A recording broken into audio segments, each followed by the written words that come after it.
Good morning, everybody, and welcome to Coffee and Football, presented by John Donovan and Longhorn Wealth Management Group. I'm your host, Blake Monroe, where I'm joined each and every day by Bobby Burton and Jerry Hamilton. Be sure to tell us where you're checking in from, what you're drinking this morning, get your questions in. And Jerry, you got a vibe going on this morning. I do. I actually forgot a button this morning. But, yeah, I mean, women are still number one, right? I'll take those off. I'll put them back on for Matthew Golden's 429. I mean, and then I'll take them off and tell some guys, don't say you're going to beat Xavier Worthy's record and then miss it by 0.19.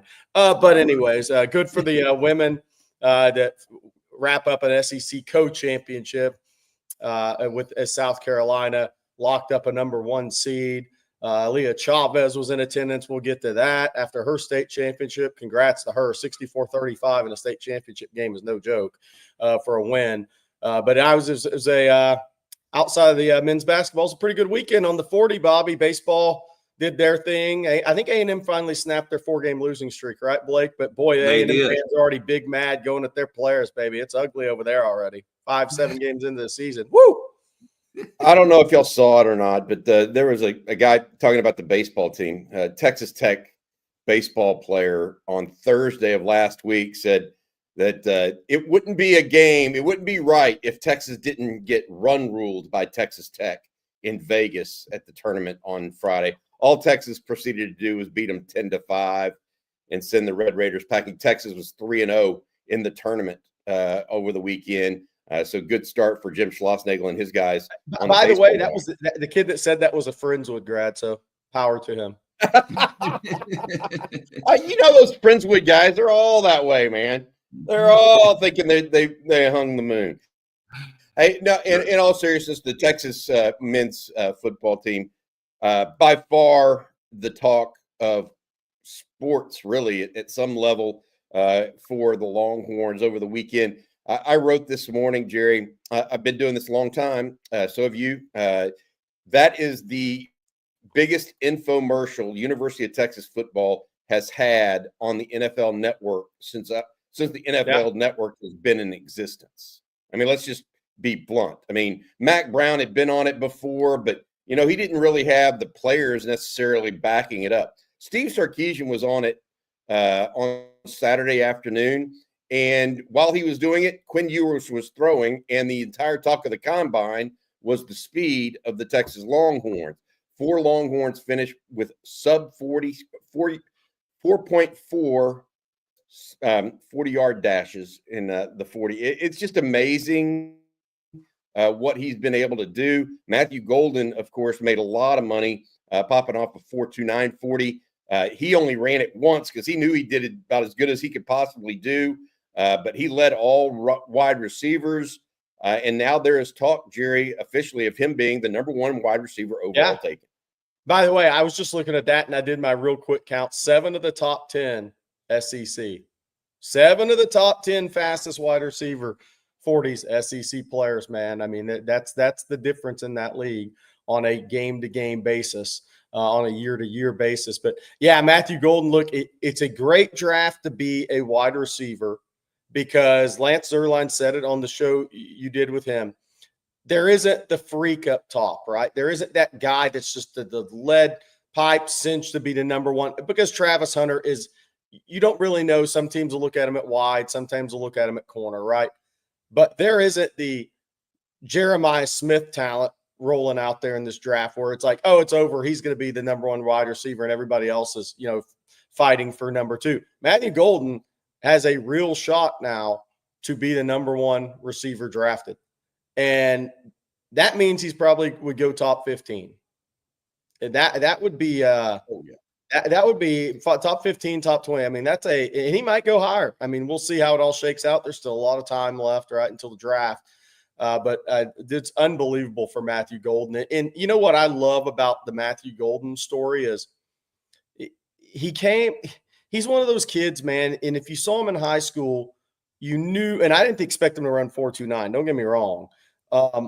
But you knew he had that chip on his shoulder that, you know what, I'm at Klein Kane. Jaden Blue's ranked really highly. I'm not. That doesn't mean they're not friends. But so other guys in Houston are ranked ahead of him. He came out in this great class of wide receivers in the state, and he was probably ranked, 7 or 8 in that group. He goes to Houston, right? He wasn't nationally recruited. Texas offered him late, but they didn't really have a shot. They offered him too late in his senior year. So he picked Houston over Arkansas, TCU, Wisconsin. So everything led up to the point of this guy always having something to prove, right? And what was all the talk coming in for him, Bobby? Is he going to run fast enough to solidify himself as a first-round pick? I mean, he blew the doors off of it is what he did. And that look, I was thinking 4.45, 4.4. That's what, I mean, I was thinking there too. Yeah. Yeah. And so if you look at it from that perspective, Jerry, there's no doubt. But it wasn't just him, man. It was all of them. I mean, even Isaiah Bond, you can say what you want about talking about 4.2, and the same with Jaden Blue, where their mouths kind of overate their stomach, right? But I look at it, and even those guys were in the 4.3s. That's not going to hurt their stock when it comes to NFL draft time, and it certainly won't hurt Jahdae Barron's to be in the 4.3s. The question now, frankly, and I've heard a couple of people ask this at the Daniel Jeremiah Mel Kiper level, who's the first Longhorn off the board now? Like a month ago, we all said, "Oh, it's Kelvin Banks," clearly, and it may still be. I mean, he's still the odds-on favorite.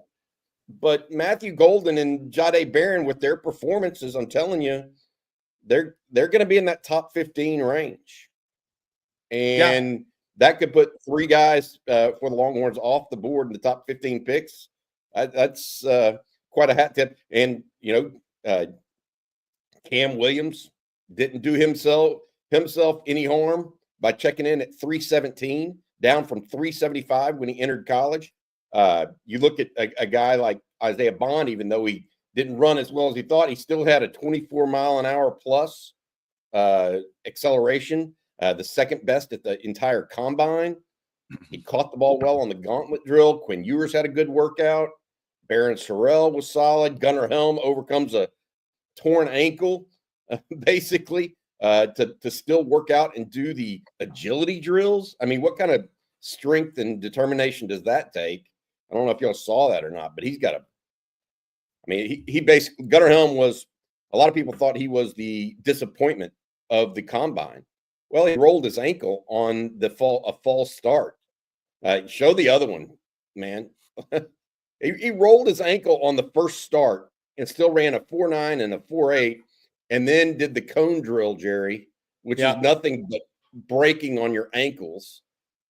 And still, would he finish 3rd or 4th in that event? The crazy thing Texas for him, had some dudes there. Yeah.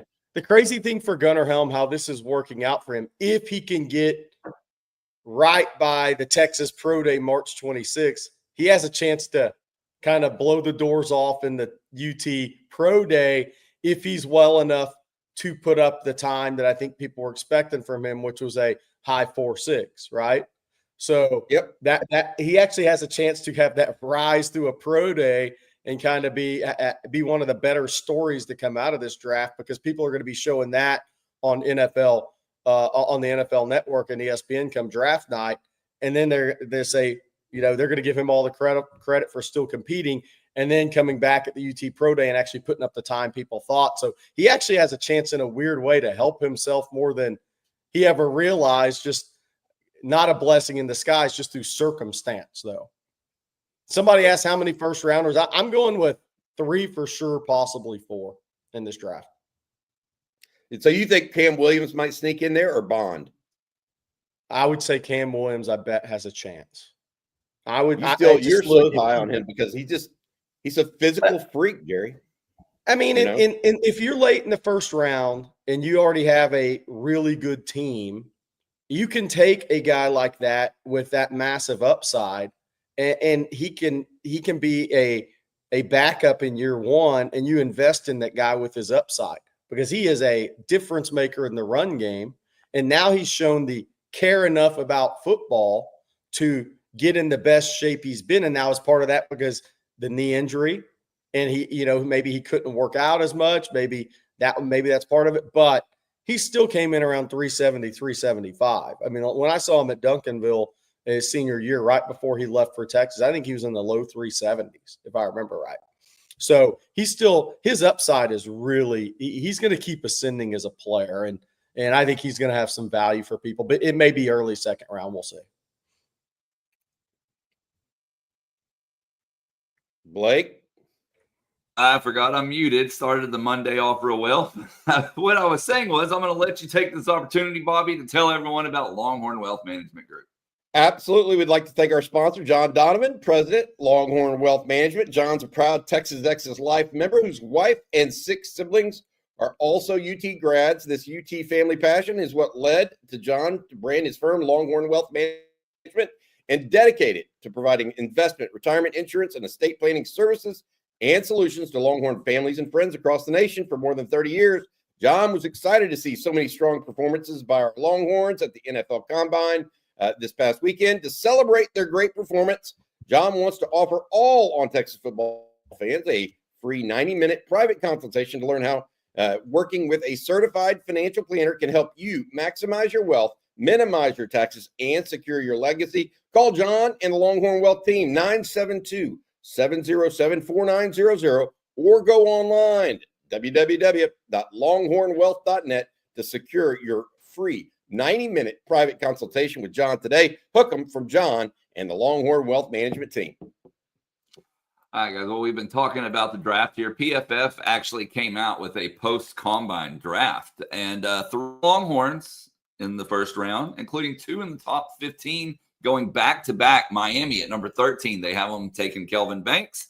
And then the Colts at 14, taking Jahdae Barron. And then they follow that up at number 21, the Steelers taking Matthew Golden. We'll see what all it means. Steelers would get a steal at that level, I think, is what we're proving. Go back to that first one with let's read this Kelvin Banks critique. I think that's incorrect, isn't it? Well, no, I want to read it though. Banks' arms were shorter than ideal at 33.5. ranking just the 26th percentile for offensive tackles. But his 84 3/8 wingspan is an 82nd percentile measurement at the position. Okay, I want to say this and then talk about how the Dolphins had Teron Armstead at left tackle all season. I want to say this real quick. So 33.5 is supposed to be short. Apparently, Will Campbell, who a lot of draft prognosticators over at LSU are talking about as, he's going to be a definite number 1. Well, Will Campbell's arms and wingspan are both shorter than Kelvin Banks. Yet somehow Kelvin Banks isn't ideal. I just want to put that out there. I find it interesting. He's got a half a foot on him as far as wingspan is concerned too, in favor of Banks over Campbell. So look, put it however you want, but if Kelvin Banks isn't the first offensive tackle, now the guy at Missouri was impressive. I will admit that. But if Kelvin Banks isn't, people ranking him as a guard right now are just they're loons, just like they were in high school. There were guys doing the same thing in high school, trying to say he's a guard. He's not a guard. He's a tackle. He moves well. He's mean. He's going to be a good player in the NFL. I want to interject recruiting into this, but just so Blake's not left out. Seconds. All right, now I'm unmuting myself, so Blake's not alone. So I'm muting myself too. But look, people in the I'm going to try to help the recruiting industry save them from themselves for a second.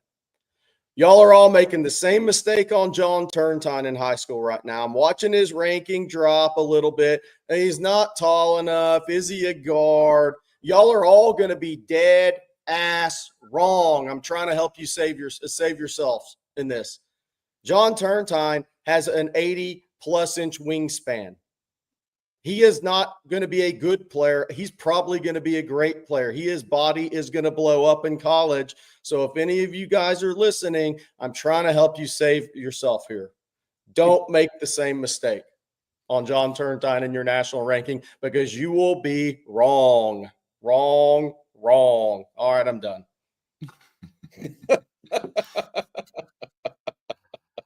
Oh, well, hey, Blake, I got to ask you, Aaliyah Chavez, because you've been covering this and broke the news actually on Sunday that the nation's #1 ranked women's basketball player visiting Texas over the weekend. What have you learned about that recruitment? Where is it at? And was she impressed by the Longhorns, 26-point victory over Florida on Senior Day at the Moody?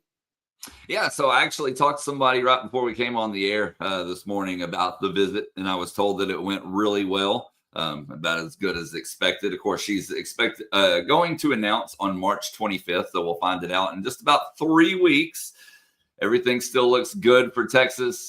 Still being told it's Texas versus Texas Tech, with OU with a small outside shot. Of course, OU was at her game last week, the same one that I attended last Tuesday. And then obviously she went to Texas. And then I'm told that Texas Tech is also trying to get in a little more face-to-face time before it's all said and done. So we'll see what happens there. But yeah, I mean, everything trending well for the Longhorns. I think it's a great sign that she went to Austin yesterday, especially fresh off of her state championship. Man, I got to give a big congratulations to her and Lubbock Monterey there, because they took it to Liberty Hill, Jerry. 64-35 is no joke in a state title game. Even though we've gone to, I think Texas high school basketball's made a mistake going to 6A D1, D2, 5A D1, all the way down. I think that's a mistake in Texas high school basketball. This is not football. It works really well for football. I think it's a mistake in basketball. A 30-point win in a state championship is no joke. Cool to see her wearing a state championship medal. One of the coolest things for her is, from the personal side, being ranked #1 in America is awesome. Every kid's dream. But to actually bring home a state championship your senior year is pretty special, because I don't think anybody really picked them to do that. And again, I'm a complete broken record on this recruitment, and we'll see where it comes out March 25th. She's always been a Nike kid. I expect her to be Nike long-term in her career. Will she walk away from a Nike school? We shall see in 22 days. Will she not go to a Nike school? That's what Tech's up against, in my opinion.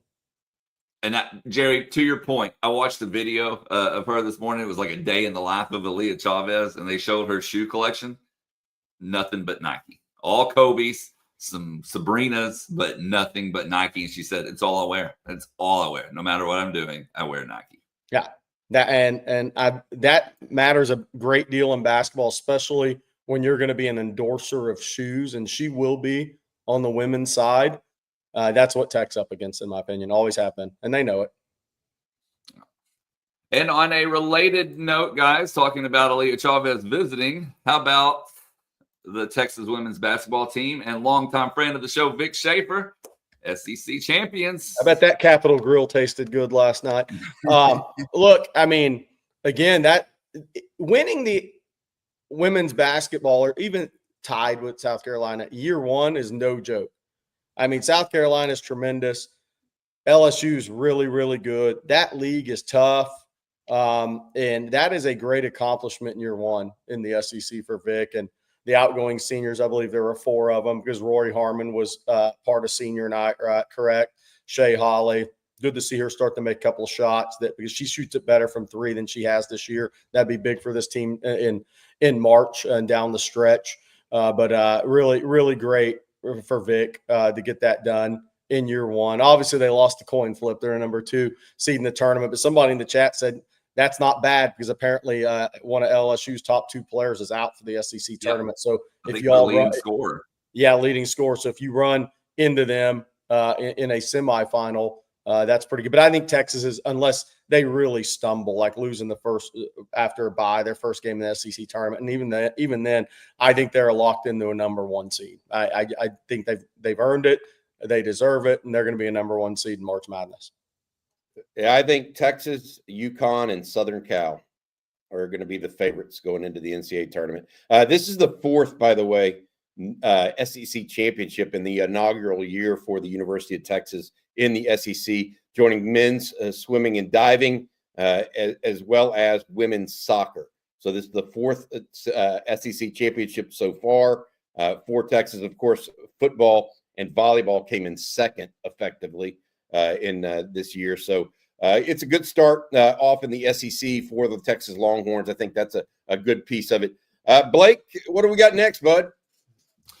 All right, next we need to switch gears back to football, talk a little recruiting, guys, and then we'll get to some questions after that. But, Jerry, what's the latest there? Yeah, so I think, look, I spoke with a few people yesterday, and I spoke with somebody in Tyler Atkinson's camp, the 5-star linebacker from Grayson. I'm sure we can play this huddle for like the 7th time, and people are going to be like, oh, my gosh, this guy's amazing. But, yeah, there you go. I kind of been wondering, and I gave it some time because Tashard Choice was the area recruiter and was really the one communicating the most with the Atkinson camp and Tyler for Texas. So I was giving it some time to see how Texas would adjust their recruiting of Atkinson. And I spoke with somebody in the circle yesterday, and the plan still looks like he's still going to make an official visit to Texas. Now, he hasn't come out with dates yet. But now that it's more the Texas entire defensive staff, PK, Nansen, even Sark, everybody's getting involved with this one for Texas. So if that tells you how much Texas values Tyler Atkinson, now can Texas win the recruitment? We'll have to see. Georgia, Notre Dame, Ohio State, Auburn, Clemson. I mean, it's everybody. It's everybody. It's a bloodbath. But Texas is not, even with Tashard Choice leaving, they have not changed their approach or stance on Tyler Atkinson. He is still one of the top targets, period, in the 26 cycle. And it looks good for him getting back on campus in June right now. But we'll wait for those official visit dates to come out from the Atkinson camp.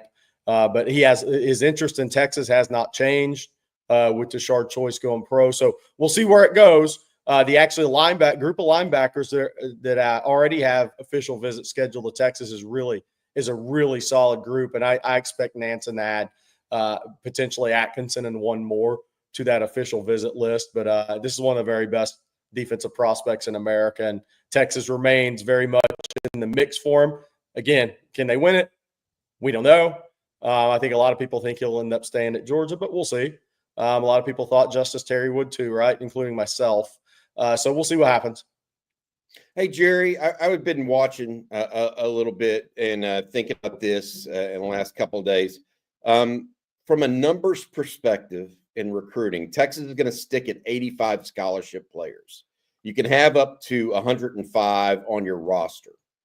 But the question I have for you, if they have 85 scholarship players, how are they going to break down their scholarships in this recruiting class? Like, one quarterback. We know Sark's not going to take more than one quarterback. And I saw the 35 guys or whatever that have official visits set up. One quarterback, one or two running backs. I think two running backs. Two running backs. Yeah. What like give us a position by position. So I think we're looking at one quarterback, two running backs, three wides, potentially two tight ends in this class. They're bringing in a number of official visitors at tight end, and I think they'll probably add another one to that group. Now, what's Hezzy Ken if you ever upset the Southeast schools for him? That has to be proven out over time. Offensive line, 5 or 6. Defensive line, 3 or 4. Edge, probably 2. Linebacker needs to be 3 in this class. After 1 and then 2, needs to be 3 high schoolers in this class. Defensive back, I think you're sitting on 4 or 5 every single year. And if they went out for Gaston Grammatica, that's 1 kicker. Gotcha. That's the son of Martin Grammatica, is that right? Nephew of I can't remember which one is his father. Okay. Yeah, because they had brothers. Yeah. The other thing there is I think we'll see more additional interesting corners from Mark Orfe now that he's got his feet on the ground. He offered Samari Matthews out of North Carolina, out of Huff High, who's visiting June 13th. And Texas in the top 4 there with South Carolina, Clemson, Florida State. But I expect that list to expand. It'll be interesting to see if the safety board expands with Dwayne Akina. I think we know Donovan Webb, Aaron Bradshaw from North Crowley, Chase Calicut, whatever he ends up playing long-term at North Shore. Will that safety board expand? I think those are the kind of things we're watching here because the dead period's now lifted. By the way, that 11:59 last night was the end of the dead period. So what that means is high school prospects can now go on campus and have face-to-face time with Texas staff. college staffs. So you'll start to see some kids trickle in and out around college campuses. Texas's big weekends for junior visits is March 29th and April 12th around spring practices. Now, there will be some guys stop through. There may be 7-on-7 tournament. And I put up a story this morning on Texas football about guys I think Texas needs to get on campus this spring. And I say that because if you look at the 25 class, Jamie French had never been on campus before last spring. Myron Charles, same thing. Josiah Sharma, same thing. Zealous Hicks, same things. Grayson Littleton, same thing. And Texas didn't even offer Grayson Littleton until late November, December. Mid-November, last class. But there were 5 guys that were key in Texas being the number 1 class in the country that had never been on campus until spring of their junior year.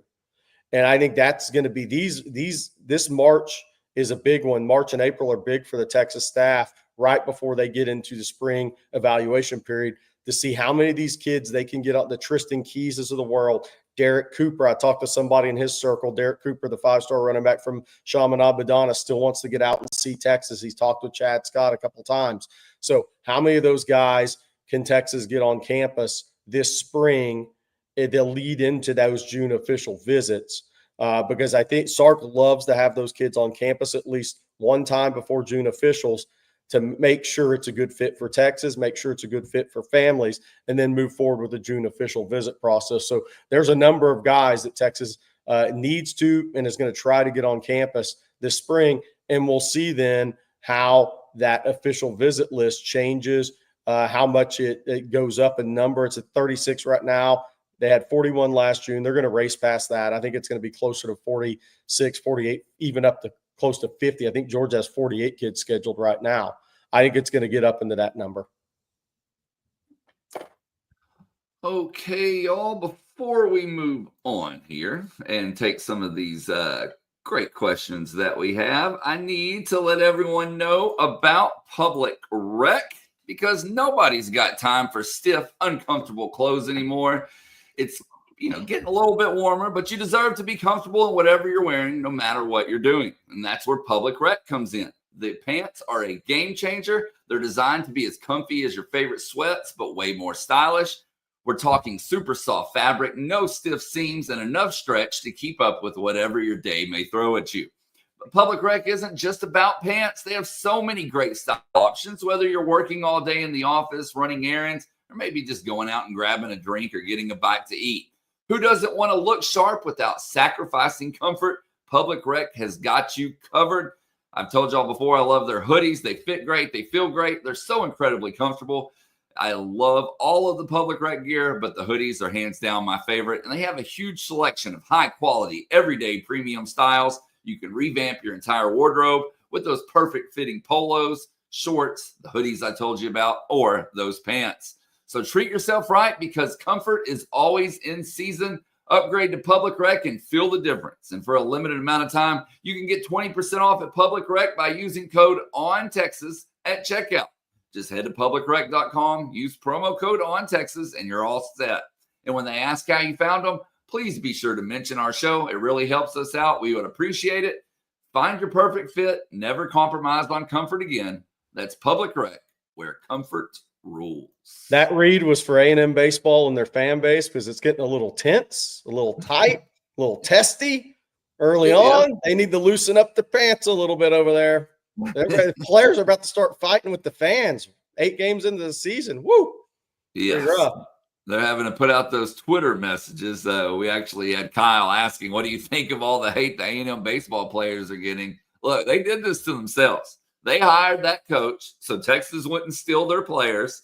And when they went into the portal, that's the only reason he was hired. They had many, many good coaches. Not saying he's not good, but they had a lot of bona fide head coaches that have, been in the game a long time wanting to apply for that job. And they did that to save themselves for 1 year. So that's on them. I don't really know what else to say. They kind of Blake, by the way, while we're saying, because they follow up with that baseball question, go ahead, because I was going to ask you, were you impressed with Texas this week? I mean, double-digit runs all 3 games in a 3-game sweep. Yeah, I think we talked about that last week. Somebody asked if we're concerned about the offense yet, and of course, we talked about it on Bases Loaded on Friday. But yeah, the bats got hot in Las Vegas, even despite the very, very windy conditions yesterday. I don't know if y'all saw all the napkins blowing out on the field, but the wind got in the dugout and like hundreds of napkins went everywhere.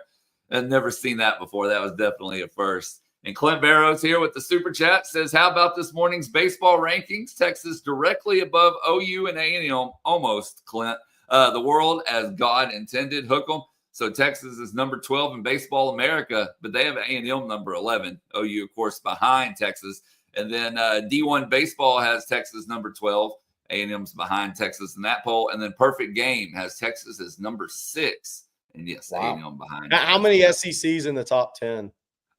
So let's see here. In like 8? The D1 baseball poll, there are 12 SEC teams in the top 25, including 3 of the top 3, all being SEC. In the Perfect Game poll, 6 of the top 10 are SEC schools. So it's going to get. Is Tennessee thought to be a chance to win back-to-back?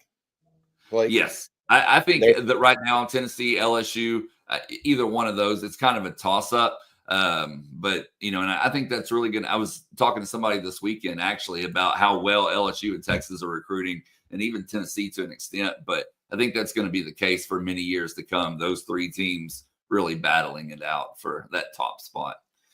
Hey, I wanted to say congrats. We saw earlier in the chat, and you put his note up on the screen. Barron Sorrell's dad joins us every so often in the morning. Jerry's got it right. Hat tip to you and your son. Another strong performance. As I wrote this morning on Texas Football, all Barron Sorrell's done since he showed up on the 40 acres is put his head down and work. Yeah. And that's what he went and did in Indianapolis as well. Your son is, the apple generally doesn't fall far from the tree. And so I think you probably have a lot to do with that and his success as well, Mr. Sorrell. So congratulations to Barron. I was looking at it. He came in at 6'3". Here was his total numbers, Jerry. 6'3", 256, 32 and a quarter inch arms, 9 and a quarter inch hands, ran a 4.68 electronic 40-yard dash, vertical 34, broad jumps 10.1, and did 28 reps of 225. Like I said, all he did came in and worked and put his head down. So congrats to you, Mr. Sorrell. It's looking like 3rd, 4th round right now, maybe 5th for Barron Sorrell. Yeah, his change of direction drills were his winner. I think people knew he'd be strong if they had watched Texas football and watched him play the run against a lot of future draft picks in the SEC. But his change of direction, his L cone was really, really good.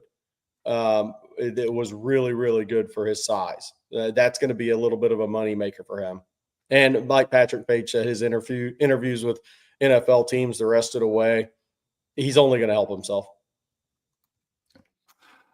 All right, we got another super chat. This one here from Drew Lockhart. Thank you, Drew. He says, OTF, Rick Barnes, can you explain the lack of success at Texas recruiting and what Barnes is doing at Tennessee? Gary? Well, it was late at his time at Texas. For a decade, I mean, he was putting draft picks, lottery picks, first-round picks. I mean, they did a great job for about a decade. And then Rick, I think, got crossed ways up in Dallas in the AAU world. And kind of, maybe didn't hit the recruiting trail as hard. Well, he'd probably say, maybe I didn't hit the trail as hard as I should have for a 2-3 year period there. But I mean, look, Rick Barnes had 2 Naismith Wooden Players of the Year. That's Heisman winners in basketball. TJ Ford, Kevin Durant, LaMarcus Aldridge, Daniel Gibson, PJ Tucker was a Big 12 Player of the Year. I mean, you just go down the list, and there were first-round guys, second-round guys. Texas, I think, at one time had the 3rd or 4th most players in the NBA on the roster. So he recruited tremendously. Now, the same thing happens a lot of times with these staffs, and you've kind of seen it, and I'm not comparing the two, but Scott Drew at Baylor, that staff that helped him build that thing, those guys are all head coaches now. It's hard when you lose the majority of that staff. It's hard to just keep replacing those guys and have the same success. It's hard to maintain it. But there was what they did so well. DJ Augustine. I mean, that one class that had 3 first rounders and a second rounder, Dexter Pittman. So that class had KD, DJ Augustine, Damian James. Russ Springman recruited all 3 of those guys. And what Texas did really well in the first part of the Rick Barnes era, when Russ Springman, who people had no idea who he came to Texas. He wasn't a bench assistant. He was at Florida under Billy Donovan. When he came to Texas, he took over the early recruiting process, the camp process, the getting the kids to campus process.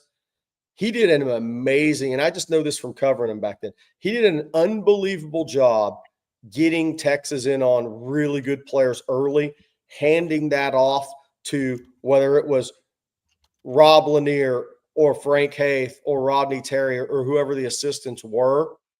Chris Ogden, when he was assistant, recruited Miles Turner.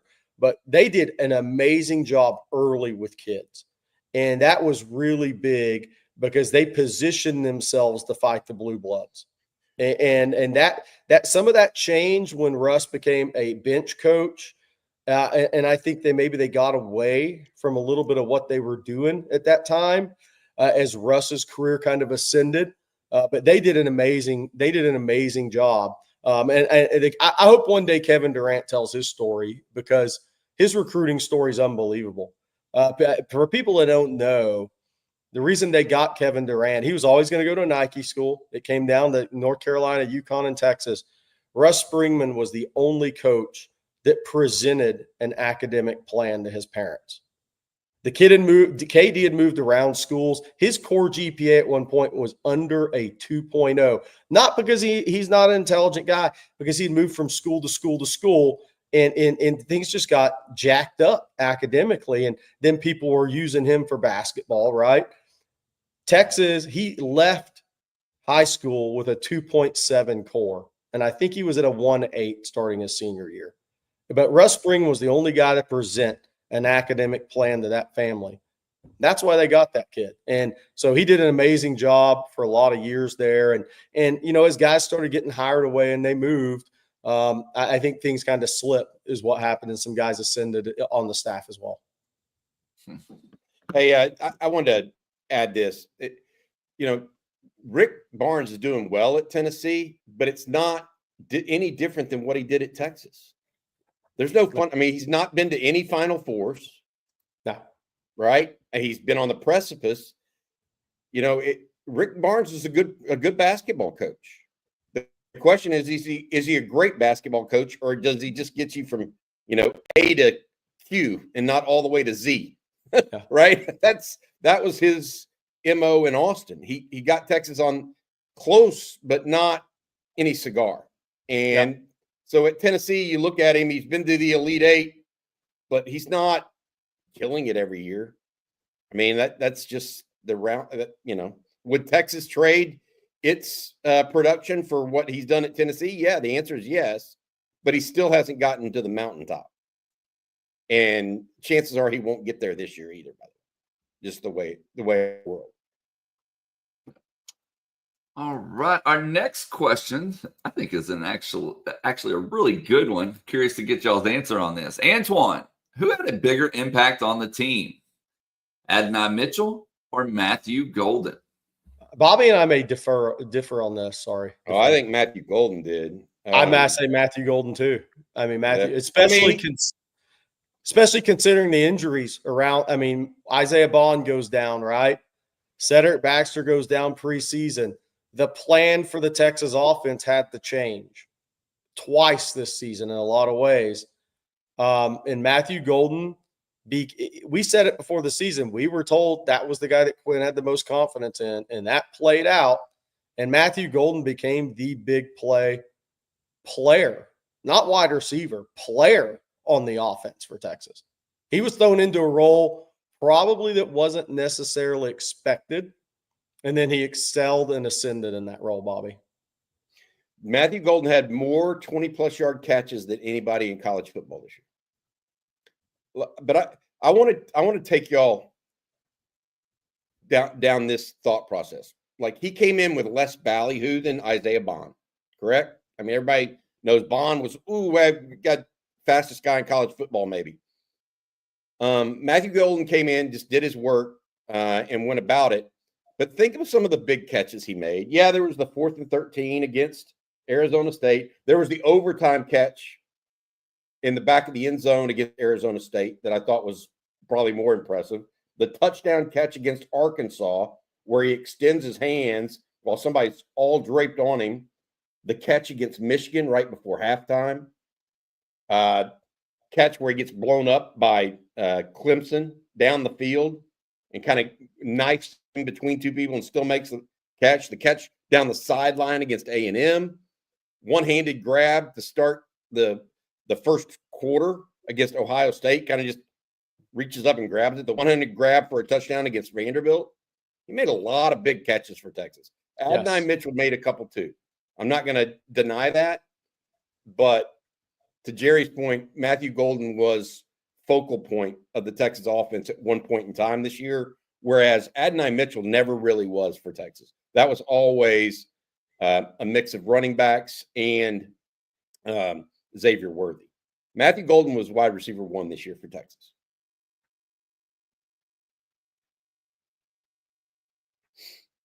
Muted, Blake. It's a Monday. Oh, going Blake, back. we're going to get you a shirt that says, I know. Blake, Everybody wants an OTF shirt that says get Blake, one. you're muted. So Blake, you may muted. That's a good idea. Our next question comes from Stephen Henderson, going back to Kelvin Banks when we were talking about him. Will some NFL teams stop the guard talk now? Yeah. I mean, they should have never had it. I mean, I wonder if NFL teams were talking about that or if it was just pundits, though, Jerry. I mean, right? Yeah. It was pundits talking about it more than NFL teams. Yeah. I mean, he's got a whole half-foot wingspan difference between him and Will Campbell. I mean, that's not insignificant. Can he play guard in the NFL? Yeah, he could be an all-pro. But is he going to play tackle in the NFL? More than likely. I'm gonna start being the broken record now. Same thing. People are gonna say the same thing about John Turntine coming out of high school, and they're gonna be freaking wrong. So here to tell you, Kelvin Banks at worst is a right tackle, guys. At worst, and so I'm happy for him. He's another guy like Barron Sorrell, Jerry. I mean, do you remember when Bijan Robinson was asked about Kelvin Banks early in his career, and he was like, I don't know. All he does is somebody goes and tries to joke with him, and he just keeps lifting weights. He didn't even joke around with anybody. He just kept lifting weights. When you were in the weight room with Kelvin Banks, it was all seriousness. Guys like that, Barron Sorrell, really led the turnaround University of Texas, in my opinion. And he has another piece to him that because everything – the last part of his career, it was the award, the winning the awards. It was leading up to this combine. What was his height going to be? Blah, blah, blah. If you'd seen him in person, you knew he was going to have an 80-plus wingspan. It was more about the height and everything. But, you know, he also has in football intelligence. You don't walk in and start every game as a freshman. And I know Texas had to have him, but that's a difficult scheme to pick up. He walked in and started every game. He was ever healthy at Texas starting from game 1. And he wasn't there for spring practice, Bobby. That tells you that guy has the ability to learn and take it to the field very quickly, almost instantly. That is a hard thing to do, to play left tackle as a true freshman and Steve Sarkisian's scheme. There's been some guys that ended up being tackles in the NFL that started their career guard and then kicked out the tackle. Kelvin Banks, from day one, they knew they could rely on him in that scheme at left tackle. That is and when Sark talks to NFL teams and when Kyle Flood talks to NFL teams, that's going to be one of the things that's not talked about enough, but I think that's going to be major for him come draft day. Speaking of major, let's talk majors. David Rawl wants to know, how do y'all think Majors and Connor did at the Combine? I watched a little bit of that. Jake Majors, I think still to this day, The problem there is he's not as big as you maybe want him to be. Would he come in at 306? You're going to have to want and need a center to take him. Because otherwise you're just going to wait and try to do an undrafted free agent for him. And the reason why is because you're not going to draft a backup center late in a draft. They'll take a flyer on another defensive lineman before they do that on an offensive lineman. So I think that's going to be Jake's concern. I think he's big enough. I talked to Lance Zerline the other day. Hayden Connor did fairly well in the drills. Similarly, you have to wait and see how he does, and whether or not he's one of those guys that is on that cusp of not being drafted. I watched a couple of his drills. I did not watch him as heavily as I did others. And he wasn't covered as heavily as others were on the NFL Network either. Hey, I wanted to answer this real quick since we're on the side. Can you speak on Matthew Golden's recruitment? Sure. So he came down to TCU, Wisconsin, Arkansas, and Houston. He initially committed to TCU, decommitted, ended up at Houston. Texas offered him first week in November of his senior season. They were a little too late in the game there. I think that Matthew Golden chip on his shoulder was like, yeah, not too late. I'm going to go prove you wrong. And I think Texas offered him, and I'm not sure they ever went all in on him in that class, but they offered him during his senior year, first week in November. But again, I was part of On3 national rankings at the time, and we had him ranked really high before the season. People started coming around nationally. His recruitment, he started getting offered more his senior year by people. Baylor, Deion Sanders at Jackson State offered him. LSU offered him late, a few others. But he pretty much was very loyal to the programs that had recruited him all along. And that was TCU, Houston, Wisconsin, and Arkansas. And then he was going to end up staying close to mom. So it came down to TCU and Houston got him flipped. And that was a big deal for U of H at the time in recruiting in their class. But that's kind of the way his recruitment played out. Okay, Jerry, I hope you're ready to put your gooders back on and let everyone know about it. Yeah, if you're going to the beach, these are the ones you take. Why? Stylish Sunnies starting only $25 a pair. If you lose a pair in the water, you go to your car, get the other $25 pair. Perfect. 1-year warranty, 30-day free returns. I got to read them. You don't need them. They're lightweight and comfortable, 100% polarized, no slipper, no bounce. That's why I love them. If I'm ever cycling, man, these are great to wear. From vibrant colors to sleek styles, there's a pair of gooders for every personality, designed for both everyday wear and active individuals that love to run, hike, bike, and more. Maybe you play tennis, watch tennis, all that good stuff. Why you wear gooder? Here's why you wear them. On a run, playing pickleball, on a hike, going to the beach, as I said. You can wear them for everyday life. Texas fans, they're UT gooders out to Bevo Boulevard before those hot September football games and formerly spring game and other events. The women's volleyball, beach volleyball team, they have those gooders on from time to time. If you see them, because they're so affordable, you don't have to worry about losing or breaking them. You can have a pair on for every single occasion. If you need a new pair of Sunnies, starting at $25. Gooder's giving On Texas football listeners free shipping. You can go to gooder.com/OnTexas and use that code OnTexas for free shipping. Again, I got to say this, 30-day money-back guarantee. You don't need it, and 100% satisfaction for sure. Again, gooder.com/OnTexas, all caps. Thank you, Jerry. And number 1 ranked in women's basketball. All right, Bobby, I know you responded to this on Twitter, but Jimmy S. and a few other people have said, let's talk about Landry Locker's tweet. I am going to put it up here. And Landry Locker says, needs to be said, yesterday's combine coverage was a slob fest over UT's offense with quarterback, running back, wide receivers on display the day after a tight end and a day before multiple offensive line workout. Sark was interviewed. He was put on a pedestal as an offensive god. They were 21st in total offense and 29th in scoring offense. I'm going to let you take it from here, Bobby. Texas was also bad in the red zone. So, I mean, there's elements of truth here. The problem that it doesn't take into account is this. Texas had double-digit leads against, 8 opponents in the fourth quarter this year of their 13 wins? I mean,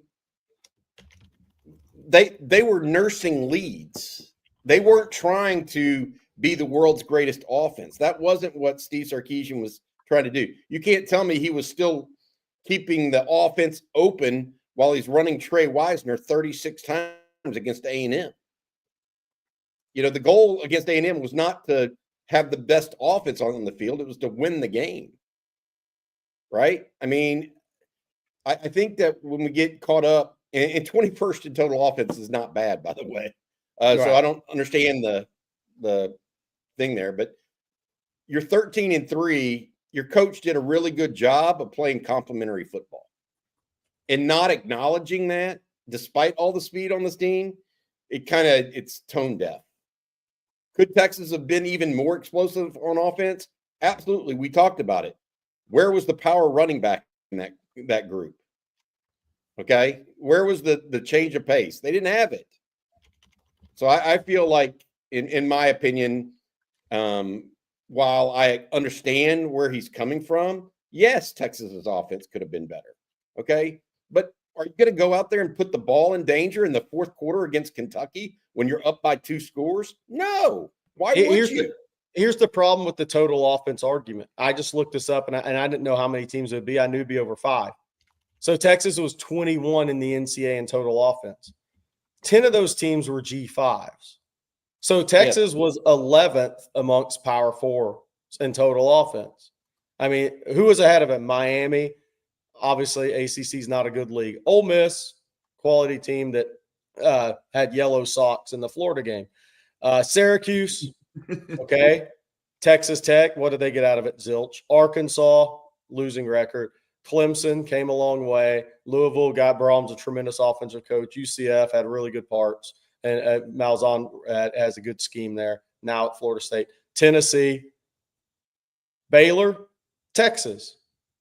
So the teams that made the college football playoff, Bobby, the teams that made the college football playoff, Texas was 3rd. So the national champion wasn't one of those. Yep. I get it, Jerry. Yeah. Well, you basically are taking away a full quarter of production in some instances. Or Texas shut it down against Michigan in the middle of the 3rd. I know. They could have scored 40 points. Yeah. Yeah. And so by the way, I don't have anything against Landry Locker. I actually think he does a good job. All that other stuff. It's not a Twitter war. I don't do those. But I think to not recognize that Texas was, nursing leads and just trying to get to the next game to keep winning so they could go to the college football playoff is kind of beside. I mean, they shut it down against Florida, Jerry, and still scored 49 points. And here's the thing too about the Texas offense this past year. I mean, they lost an all SEC level running back before the season. And Trey Wisner did a great job, and that it gave him the ability to grow as a player. But they lost what was he, second team all SEC preseason running back. Isaiah Bond, not healthy half the year. Quinn Ewers injured once again. They dealt with more injuries this year than they did last season as an offense. I mean, they had some things that took away, no matter how much success Sark had with this team. But after the Baxter injury, that changed the way Texas, they're thinking on offense and their plan going into the season. No matter what Sark said in press conferences, no matter what was said, it changed when they got together as a staff after the spring and they were planning this thing out. That thing had a big change when Cedric Baxter went down with that knee injury. And then you lose Bond, who brought a speed element to that offense that was you just can't replace when that guy gets hurt. They had a lot of adversity on offense this year as well. They didn't play with and I know teams have injuries, don't get me wrong, but they had some major adversity on offense this year through injury. Moving on to our next question here is going to come from Naaman Roberts. Naaman says, Jerry and Bobby, I know we've lost some very good coaches, but isn't it a good thing in recruiting when these coaches are getting NFL jobs or offensive coordinator / defensive coordinator jobs? It can be. I mean, but you want to see some consistency, and I think Texas has had that, frankly. It has not been a revolving door of assistant coaches under Steve Sarkisian, not in the least. And so while they're not getting fired, which is the worst thing that can happen, right? They're actually elevating and going to the next level. So you know that Sark was ultimately probably happy with them. And the key here is to keep the culture intact on any of these things that you're doing. So whether it's Dwayne Aquina, Mark Orfe, or Kendodo Hudson, the new Nichols coach, right? Or Alan Clark, the edge coach. The key is to keep that culture going. And I say this, Jerry, Texas just doesn't want to be a way station for people until their next job. Coaching by its nature is a nomadic profession. I've said it 100 times. Okay. Sark understands that as well or better than anybody. It's been his life's work, coaching has, right? He understands that, but he at least wants you to hang out for 3 to 4 or 5 years if you're an assistant, maybe more, right? And that's what Texas is looking for and hoping for. Lateral moves can be a red flag, Chris McDonald says. The guys are promoting themselves. There have been guys here that are like that or are just here for a year trying to get that next job. Like I said, a way station. Stark wants his guys to have real relationships with his guys. That's part of college football, of developing young people. You can't do that in 6 months, really, or 9 months. And I'm not saying that they're wrong for taking other jobs. Like, I'm not saying Brennan Merriam was wrong for going and taking the offense coordinator's job at UNLV and then becoming the head coach at Sacramento State. Not saying that, but that's not what Sark's about. Sark's about what's best for Texas, not necessarily what's best about an assistant coach trying to find a better job. And I think Sark's done a really, really nice job of that. I really do. Hey, Bobby, question for you. So Texas, so that got me thinking the offensive conversation. So I just looked up the most sackles last year, and Texas ended up 15 in college football in sackles per game, 2.8, 2.88, 2.9.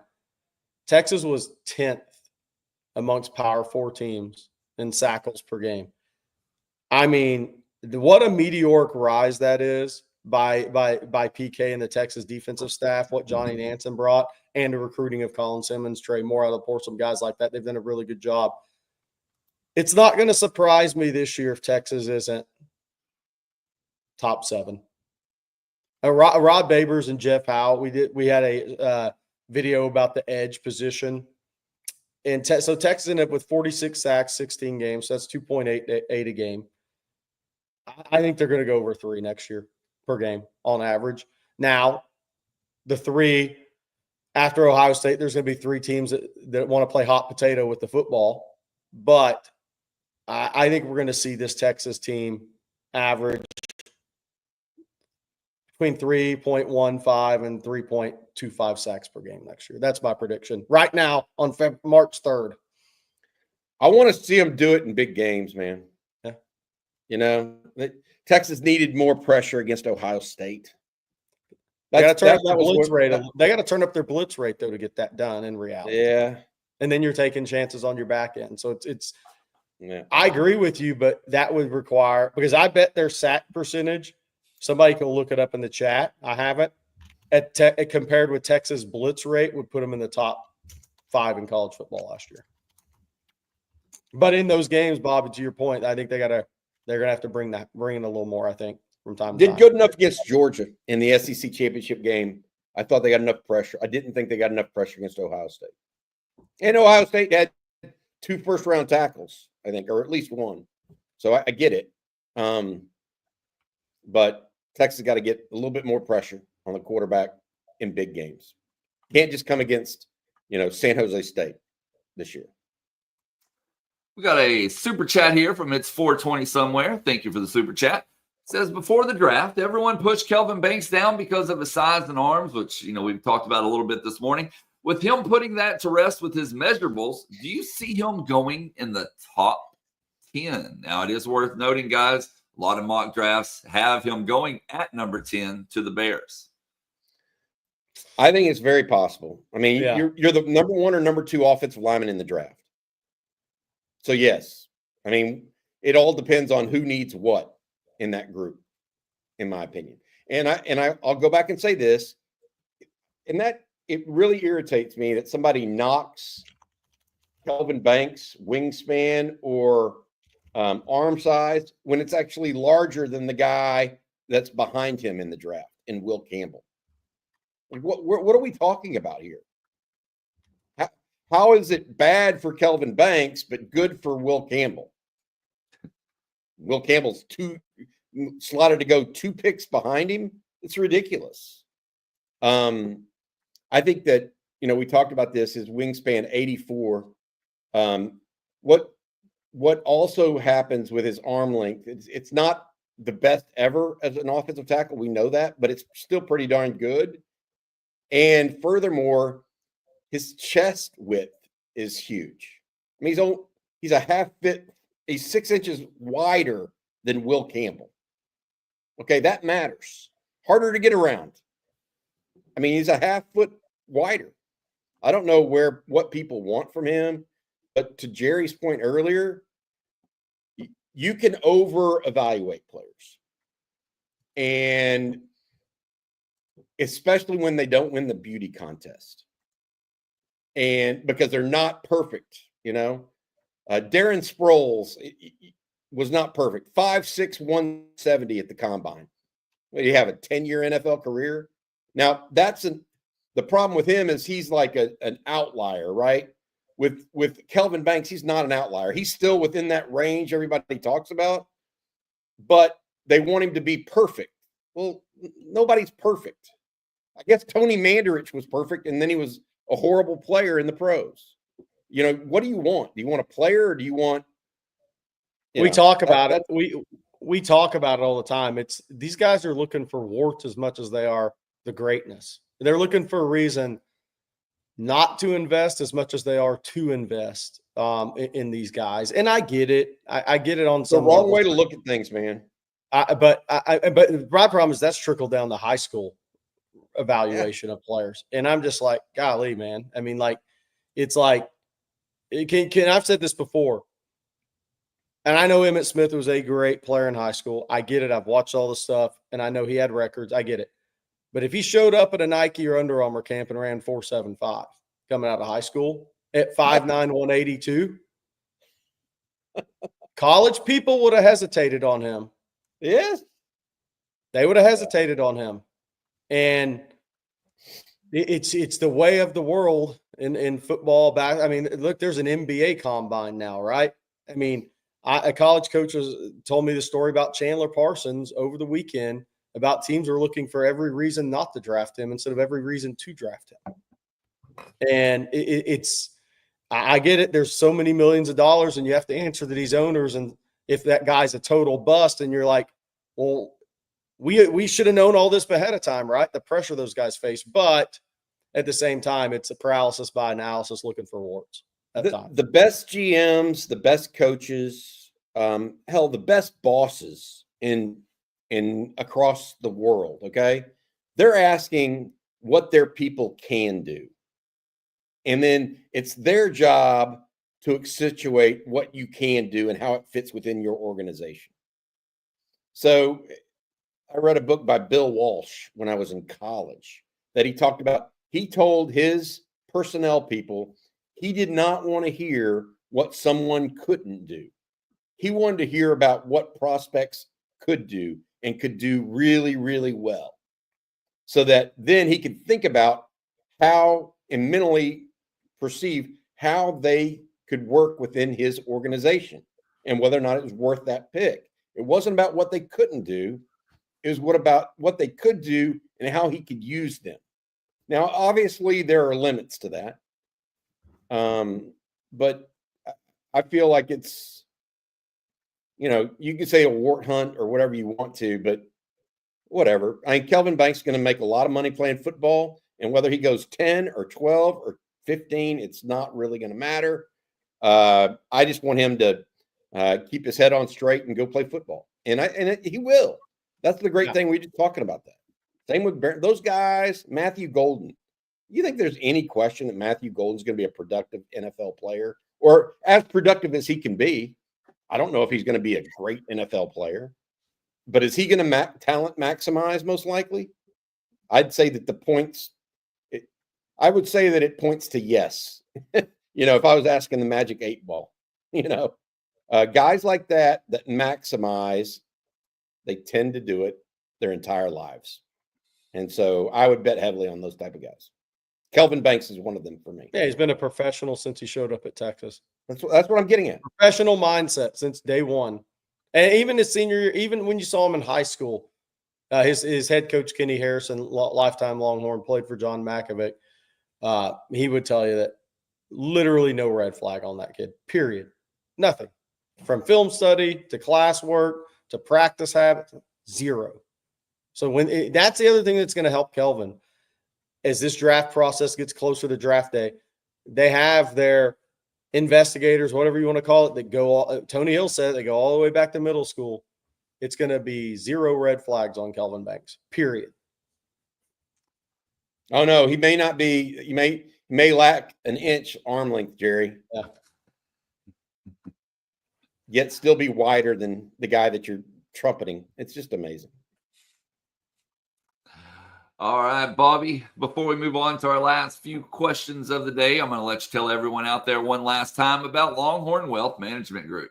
Yeah, absolutely. As a proud UT alum, John has served for 15 years as a Dallas, Texas Exes board member and is now helping lead the build-out of the Collin County Texas Exes chapter. Just yesterday, John helped the Collin County chapter celebrate Texas Independence Day with a happy hour and poker tournament celebration. I'd like to know who won that one. Like his hosting of that fun, camaraderie-filled recognition of the history of our great state of Texas, John wants to host all OTF fans at your own private, free 90-minute consultation to share with you how a certified financial planner like John can help you identify and harness your own financial resources to achieve all your goals and objectives, including your retirement and legacy planning. Call John and his team, Longhorn Wealth, 972-707-4900, or go online, www.longhornwealth.net, to schedule your free 90-minute private consultation today. Hook 'em from John and the Longhorn Wealth team. Happy Texas Independence Day as well. Hey, somebody just sent me this a few minutes ago, and it says this season marks the third straight year that talking about Texas women's basketball. This season marks the third straight year that Texas has lost a starter, season-ending injury in the first third of the season, and then gone on to win a conference championship. Yeah. Texas has won a regular season or conference championship in 4 straight years.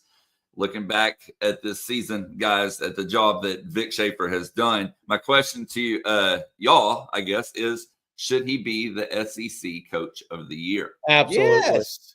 Who else is it going to be? I mean, look, South Carolina lost one of their best bigs midway through the season, but to that point, Aaliyah Moore's only played 19 games this year. I mean, she's been out a long time. Layla Filia, the guard who was a first-team All-Big 12 out of Michigan, when she transferred in, I got really excited about this team because I was like, she's a walking 15 points a game in college basketball. Just she shows up and it's 15.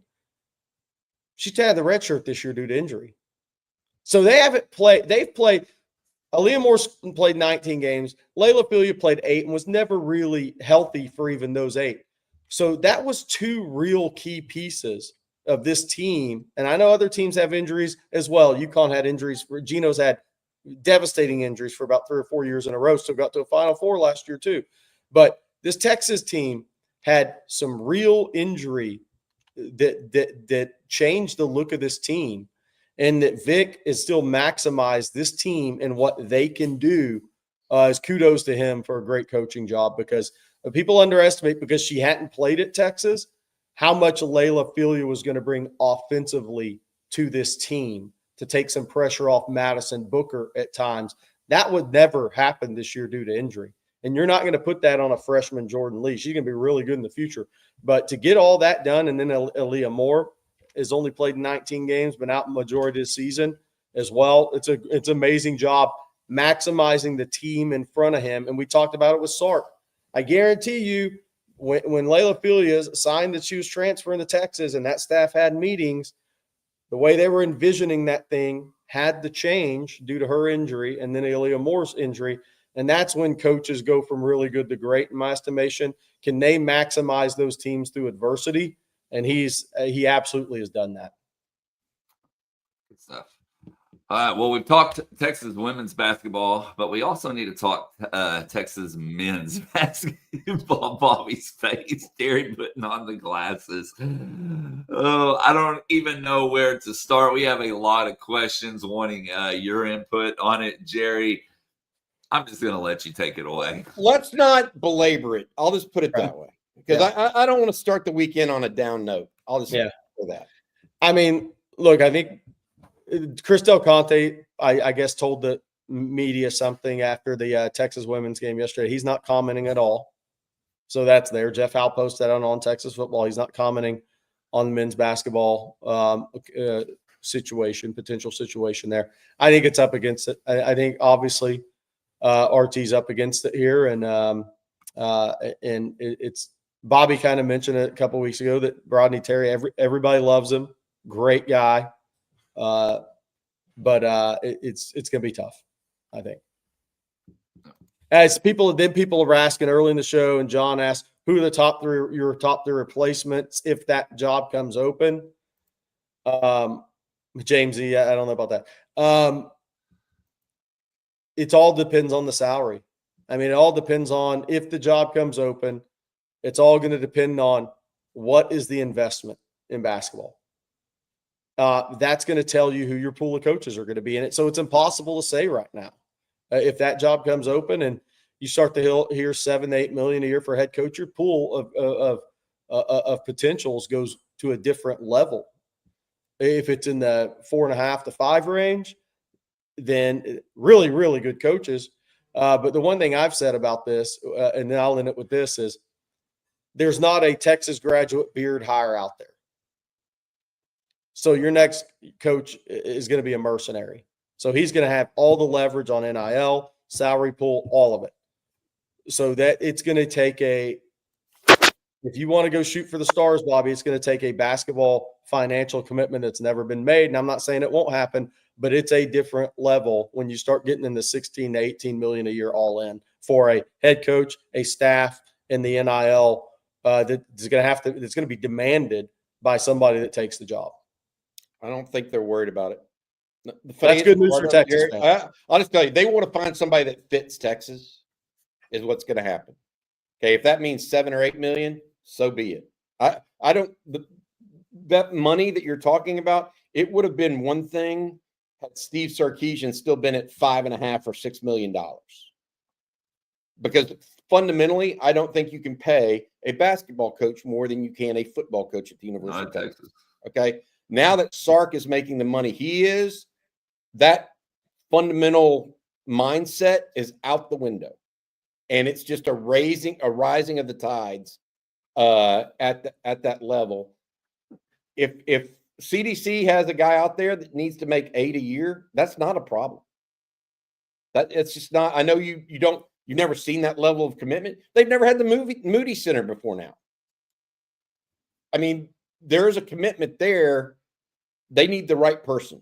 And so I think that's what, whether CDC wants to comment on it or not, and I respect him not doing so, frankly, that commitment's going to be there. I don't think that's the concern. I hear you, and it has been a concern in the past, but now that Sark makes the money he does, that veil has been pierced. I don't think you have to worry about it anymore. All right, we'll switch back to football to close out the show with the last question or two. And Zach Kern says, I had to take a long break from football after that heartbreak in January. I'm back, though. But how's winter and spring workouts going? Have you heard who is impressing? We've heard a bunch of different names. Yeah. We've heard everything from, we talked about Justice Terry a little bit, Josiah Sharma a little bit, Dalen McCutcheon, Jamie French, Kalik Lockett to some degree, James Simon. Cade Phillips, I got a mention of him the other day. Jerry, who all did you have? I mean, there's been a lot going on right now with the freshmen. Yeah, well, I've heard all three wideouts have looked really good. Very high hopes there for that group. They think they hit on the fit factor, the culture factor, plus the talent level. I've heard great things about the freshman class, and you always hear good things. So I'm not sitting there saying, "Oh, this is new," but I will say this: what I've heard from the freshman class is, as a whole, and that doesn't mean all these guys are going to stay at Texas for all 3 and 4 years. It's never going to happen in college football. But I've heard as a whole that group has a great mindset around them so far, and that's kind of the best thing you can hear right now because that's where it's really at with Torrey Beckton is these kids are getting hit in the face like they've never been hit in the face before from a strength and conditioning standpoint. But I've heard there's a lot of great buy-in. I also told because there was a question last night. I want to address this. Somebody asked last night because I guess there was somebody, I don't know if somebody reported it or somebody said something that James Simon was already weighing 215, 220.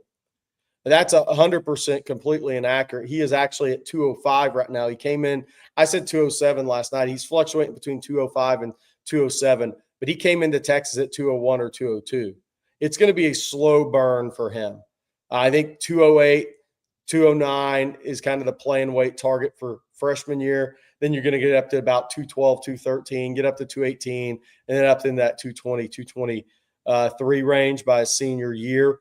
So no, he's not close to 215 or 220, but he is at a good weight right now because that needs to be a slow build for him. You don't want a running back to come in and gain him 15. I was actually concerned when I saw that question. I had to go ask somebody twice to make sure on that because if he had already gained 15 pounds, that wouldn't have been good weight. That would have been too fast. Someone mentioned Grayson Littleton too, being good out of the gate. Yeah. So, I mean, to your point, Jerry, a lot of freshmen, a lot. More than usual, I would say. And we will close out the show with this question here from John. John says, Bobby and Jerry, what's the argument for Texas defense being better this year than last year? We're going to have more sackles, more pressure on the quarterback. I think the linebackers, and this is nothing against David Benton and Maurice Blackwell. This is a natural progression of a program as it builds. I think linebackers are going to be the best as a whole they've been at Texas in a long time next year, a long time. Anthony Hill, year 3, LaFau, year 3, to Anthony Smith, year 2. Brad Spence, very underrated out of the portal. I think he's a huge addition to this team. Versatility. You have Elijah Bo Barnes, a freshman. I mean, you have more depth, more size, and more athleticism at linebacker than I can remember. Colin Simmons may be the best defensive player in college football next year. We'll see. I don't think he's going to have a sophomore slump. I don't think he's that way unless he has a high ankle sprain like a senior year in high school.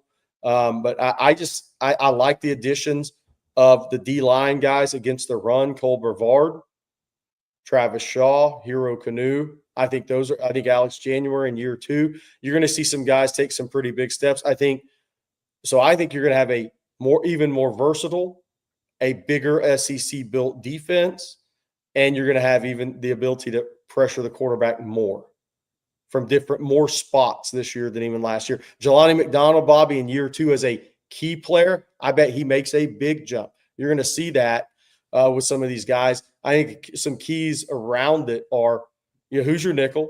Who's going to be the nickel? Is it going to be Gilbo? Is it going to be McDonald?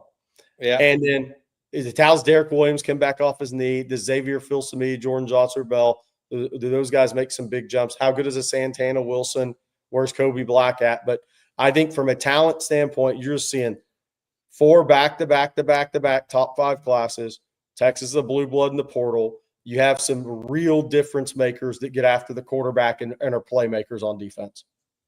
The reality of it is you lose 2 guys in the secondary that played so much football.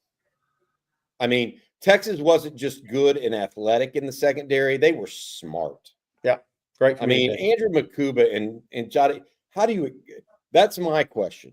Like, I think you can replace Vernon Broughton and Alfred Collins, maybe not exactly or pound for pound, but how do you replace